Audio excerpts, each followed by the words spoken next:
प्रधानमंत्री नरेंद्र मोदी मंगलवार को अपने 2 दिवसीय दौरे पर वाराणसी पहुंचे। वाराणसी में बरेका स्थित मैदान में महिलाओं को संबोधित करने के लिए जब प्रधानमंत्री नरेंद्र मोदी जनसभा स्थल पहुंचे तो माहौल उत्सव और ऊर्जा से भर गया। नारी शक्ति वंदन अधिनियम पर संवाद के लिए वे बरेका मैदान पहुंचे, जहां प्रबुद्ध महिलाओं, लखपति दीदी, आंगनबाड़ी कार्यकर्ताओं सहित समाज के हर वर्ग की महिलाओं की बड़ी भागीदारी देखने को मिली। पूरा जनसभा स्थल महिलाओं से खचाखच भरा नजर आया। पीएम मोदी खुली जीप में जनसभा स्थल तक पहुंचे, जहां जनसमूह का उत्साह चरम पर था और मोदी मोदी व हर हर महादेव के गगनभेदी नारों से पूरा वातावरण गूंज उठा। पीएम मोदी के साथ राष्ट्रीय अध्यक्ष नितिन नबीन, सीएम योगी आदित्यनाथ और प्रदेश अध्यक्ष पंकज चौधरी भी मौजूद रहे। पीएम मोदी ने कभी हाथ हिलाकर तो कभी हाथ जोड़कर काशी की सभी महिलाओं का अभिवादन स्वीकार किया। वहीं उपस्थित लोग अपने कैमरे में इस ऐतिहासिक क्षण को कैद करने में जुटे रहे, जिससे पूरे आयोजन में नारी शक्ति को लेकर गहरा उत्साह और उमंग साफ झलकता नजर आया। इसके बाद प्रधानमंत्री नरेंद्र मोदी बीजेपी के तमाम दिग्गज नेताओं के साथ मंचासीन हुए। वहीं महिलाओं ने भी हाथों में प्रधानमंत्री की तस्वीर, झंडे और बैनर लिए हुए नजर आए। इसके बाद पीएम मोदी ने कुछ महिलाओं से मंच पर ही बातचीत किया और महिलाओं ने भी काशी की कला व संस्कृति को प्रदर्शित करते हुए कुछ जीआई टैग वाले उत्पाद भेंट स्वरूप पीएम मोदी को दिए। इसके बाद प्रधानमंत्री नरेंद्र मोदी ने रिमोट से बटन दबाकर 6 करोड़ से अधिक 163 विकास परियोजनाओं का शिलान्यास व लोकार्पण कर उसे काशी की जनता को समर्पित किया। कार्यक्रम की अगली कड़ी में रेलवे से जुड़ी विकास परियोजनाओं पर आधारित एक डॉक्यूमेंट्री देखी गई, जिसमें एक एक पहलुओं से संबंधित विभिन्न जानकारी सभी के समक्ष साझा की गई। इसके बाद जिन परियोजनाओं का पीएम मोदी ने शिलान्यास व लोकार्पण किया, उस पर आधारित एक शॉर्ट फिल्म को भी दिखाया गया, जिसमें परियोजनाओं से संबंधित एक एक जानकारी बारीकी से बताई गई। वहीं चिकित्सा पद्धति के क्षेत्र में मील का पत्थर साबित हो रहे सोवा रिगपा पर आधारित एक और शॉर्ट फिल्म को भी सभी के सामने प्रदर्शित किया गया। इसके साथ ही प्रधानमंत्री नरेंद्र मोदी ने 3,21,813 दुग्ध उपभोक्ताओं को बनास डेयरी की ओर से उनका बोनस उनके खाते में डिजिटल तौर पर ट्रांसफर किया। साथ ही प्रधानमंत्री नरेंद्र मोदी ने वर्चुअली बटन दबाकर 2 अमृत भारत ट्रेनों को भी हरी झंडी दिखाई। इसके बाद प्रधानमंत्री नरेंद्र मोदी ने काशी से महिलाओं को नारी शक्ति वंदन अधिनियम के लिए संबोधित किया। पीएम मोदी ने अपने संबोधन की शुरुआत नमः पार्वती पते हर हर महादेव के जय घोष के साथ किया। नमः पार्वती पते हर हर महादेव। अपने उद्बोधन में पीएम मोदी ने कहा कि हमारी काशी माता श्रृंगार गौरी, माता अन्नपूर्णा, माता विशालाक्षी, माता संकटा और मां गंगा की दिव्य शक्तियों की भूमि है और ऐसे में आज यहाँ आप सभी माताओं बहनों के समागम ने इस सभा स्थल को और भी महत्वपूर्ण बना दिया है। माता श्रृंगार गौरी, माता अन्नपूर्णा, माता विशालाक्षी, माता संकटा और मां गंगा ऐसी दिव्य शक्तियों की भूमि है। ऐसे में आप सभी बहनों बेटियों के इस समागम ने इस अवसर को बहुत दिव्य बना दिया है। उन्होंने भोजपुरी व बनारसी अंदाज में सभी महिलाओं को प्रणाम किया। उन्होंने कहा कि आज का यह कार्यक्रम नारी शक्ति वंदन अधिनियम का उत्सव है। भारत को विकसित बनाने का कार्य अनवरत चल रहा और जब मैं विकसित भारत की बात करता हूं तो उसका सबसे मजबूत स्तंभ भारत की महिलाएं हैं। काशी के ई भूमि पर आप सब माई बहन के, काशी के बिटियन के प्रणाम करत है। साथियों, आज का ये अवसर नारी शक्ति के वंदन और विकास का उत्सव तो है ही। थोड़ी देर पहले ही यहां हजारों करोड़ रुपए के प्रोजेक्ट का शिलान्यास और लोकार्पण हुआ है। इसमें काशी में हर प्रकार के विकास से जुड़ी परियोजनाएं हैं। साथ ही काशी और अयोध्या की कनेक्टिविटी बढ़ाने वाले काम भी है।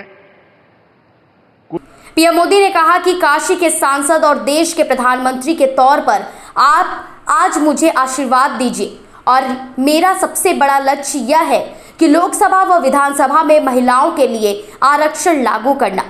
हालांकि हमारा यह प्रयास संसद में सफल नहीं हो पाया, लेकिन मैं आपको विश्वास दिलाता हूं कि आपका आरक्षण लागू होगा। इसके लिए मैं कोई कसर नहीं छोड़ूंगा। व्रत चल रहा है और जब मैं विकसित भारत की बात करता हूं तो उसका सबसे मजबूत स्तंभ भारत की नारी शक्ति है। आज इस कार्यक्रम में आप सभी बहनों बेटियों से एक महायज्ञ की शुरुआत के लिए आशीर्वाद लेने के लिए मैं आया हूं।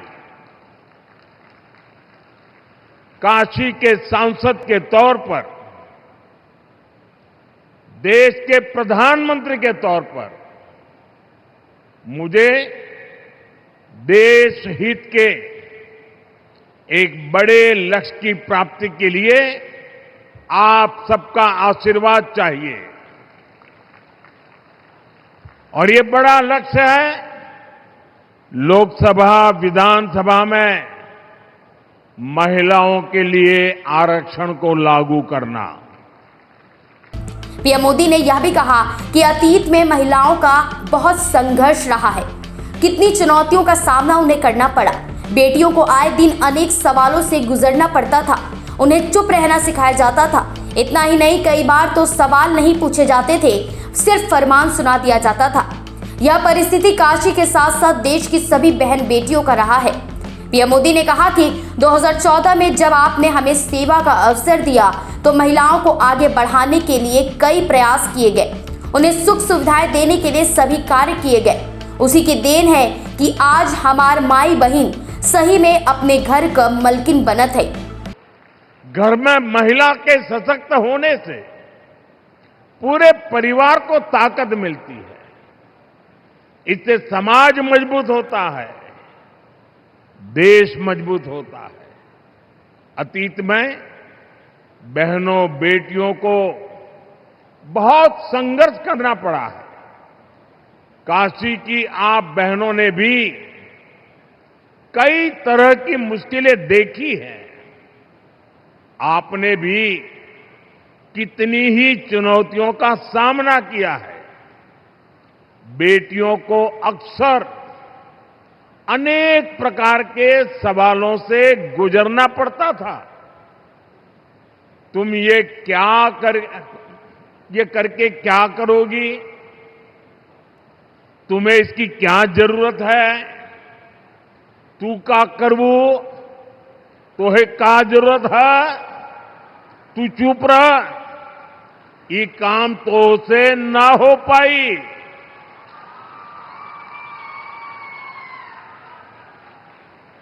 और कई बार तो सवाल भी नहीं पूछे जाते थे, सीधे फरमान सुनाया जाता था, ये तुम्हारे बस का काम नहीं है। साथियों, ऐसी परिस्थितियां सिर्फ काशी की बहनों के लिए रही हो ऐसा नहीं है। देश की अधिकतर बहन बेटियों के ऐसे अनुभव रहे हैं और इसको सहज मान लिया जाता था। उन्होंने आगे कहा कि बीजेपी सरकार में बेटियों के प्रति गलत सोच रखने वाले अच्छे से जानते हैं कि उनका अंजाम क्या होगा।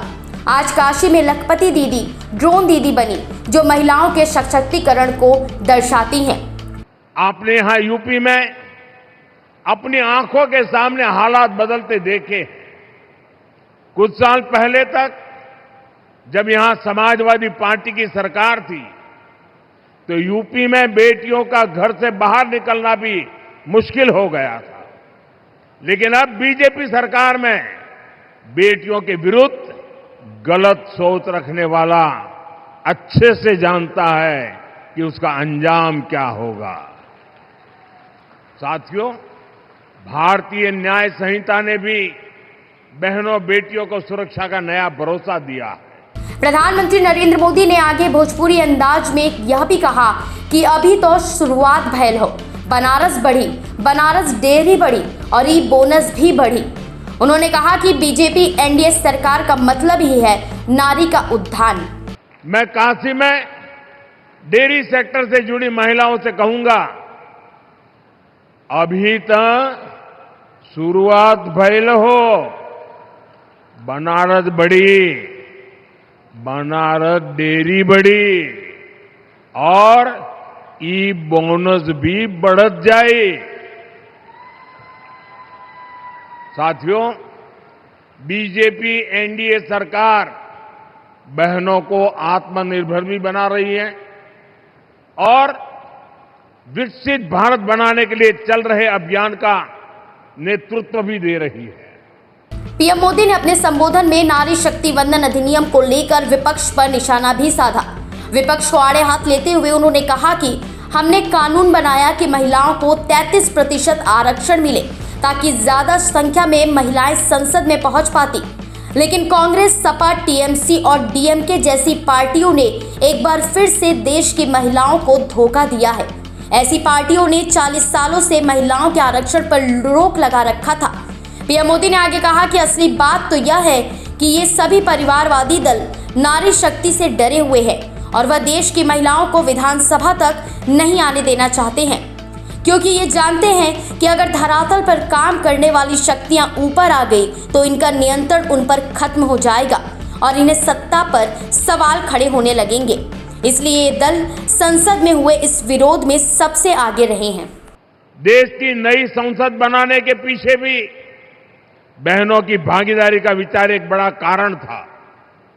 नई संसद बनी तो पहला काम हमने महिलाओं को 33% आरक्षण देने का ही किया।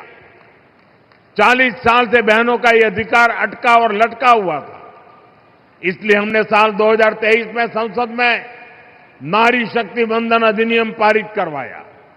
साथियों, कानून बनने के बाद उसे लागू किया जाना जरूरी होता है। अब ये जरूरी है ये कानून जल्द से जल्द लागू हो। इसलिए पिछले दिनों संसद में इसको लेकर चर्चा रखी गई थी।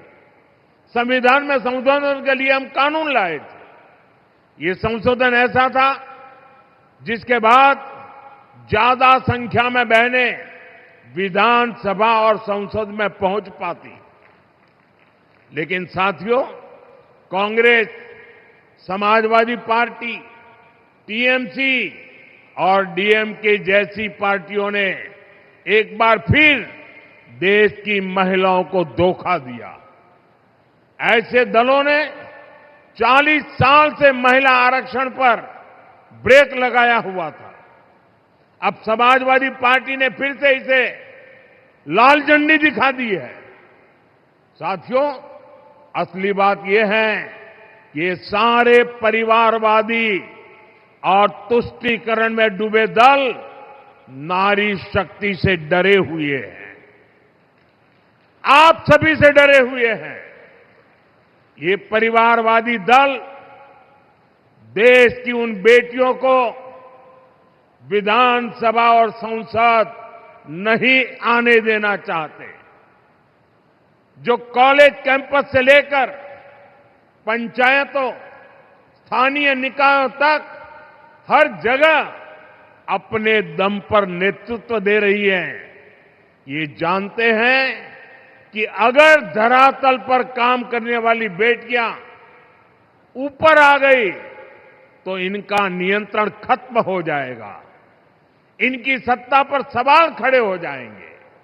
इसलिए ही जो परिवारवादी दल है ये संसद में हुए विरोध में सबसे आगे रहे हैं।